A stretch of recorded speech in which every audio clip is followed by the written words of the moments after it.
This is the first anamorphic lens that I've ever owned or ever used for that matter. This is the Sirui 50mm T1.8 1.33 times squeeze anamorphic full frame lens for Sony E-mount.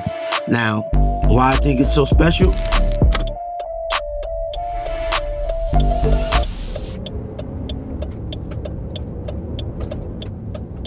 I feel like everybody and their mama has done a video on how to get that cinematic look in their videos, what filters to buy, what codecs and settings to use, what lenses to buy, the stretch flares, the wider frame, the imperfections of an anamorphic lens, all these things that can make your videos look cinematic.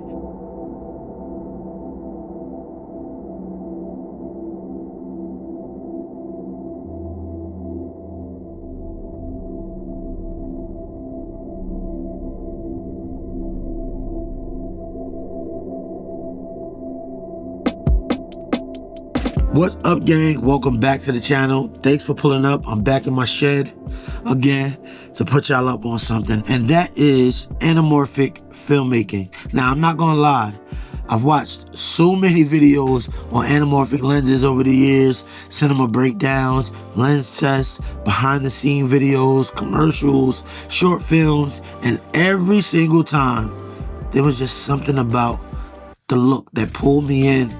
You know what I'm saying? Like, it felt bigger, it felt more cinematic. But most anamorphic lenses were either crazy expensive or fully manual or just not practical for the run and gun filmmaking that I do. So when Sirui released this Astra series with autofocus, I got really excited, really interested. And after shooting with this lens for the past couple months, I finally feel like I understand why filmmakers love anamorphic. Now, let me give you my first impressions on this lens, right? First off, this lens feels premium. Once I mounted this on my FX2, it immediately felt like a real cinema setup. Not overly heavy, not awkward, just balanced. And honestly, the autofocus surprised me the most out of everything. Because when people think anamorphic, you usually think manual focus, focus pulling, slow setups, and complicated workflows. But this actually feels usable for real world creators, especially if you shoot music videos, YouTube content, commercial work, weddings, documentary projects, or even cinematic client work. And the autofocus on this lens paired with my FX2 has actually been really solid. The eye tracking works really well. The subject tracking, that alone right there makes it way more approachable, at least for me anyway. Now, there's one thing that I did forget to mention. If you're using a Sony FX2 or FX3 and you decide to use the in-camera D-squeeze, you're gonna lose autofocus functionality, which really sucks, and I hope Sony does fix this in the future. If you're using an external monitor with D-squeeze functions, you're all good. This lens is surprisingly lightweight, and I'm really surprised on how lightweight it is and how portable it is, being that it's an anamorphic lens.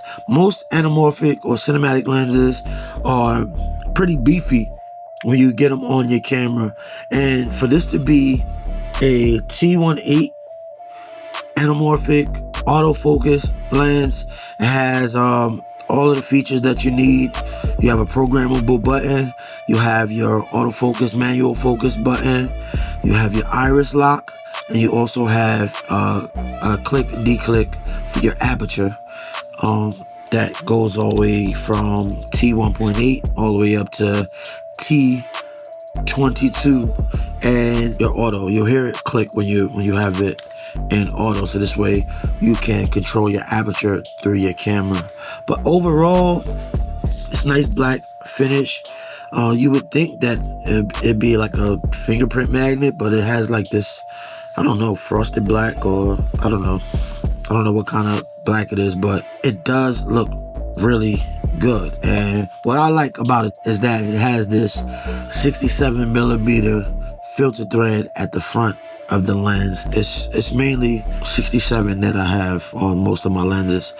Now the look, that cinematicness, obviously the reason why most people would pick up an anamorphic lens would be for the look. So was buying my first anamorphic lens worth it? Honestly, yeah, absolutely. Not because it magically makes everything cinematic, but because it made me excited to create again. It made me want to go out and shoot. And I think sometimes the inspiration is worth more than the specs.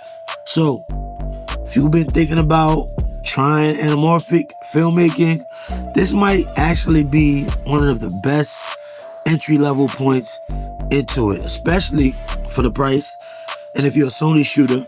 But let me know what you think down in the comments. What's your thoughts? What's your dream cinema lens? Hopefully I got a lot more videos coming soon on a consistent basis. But I appreciate y'all for watching, for pulling up, and I'll catch y'all on the next one. Peace.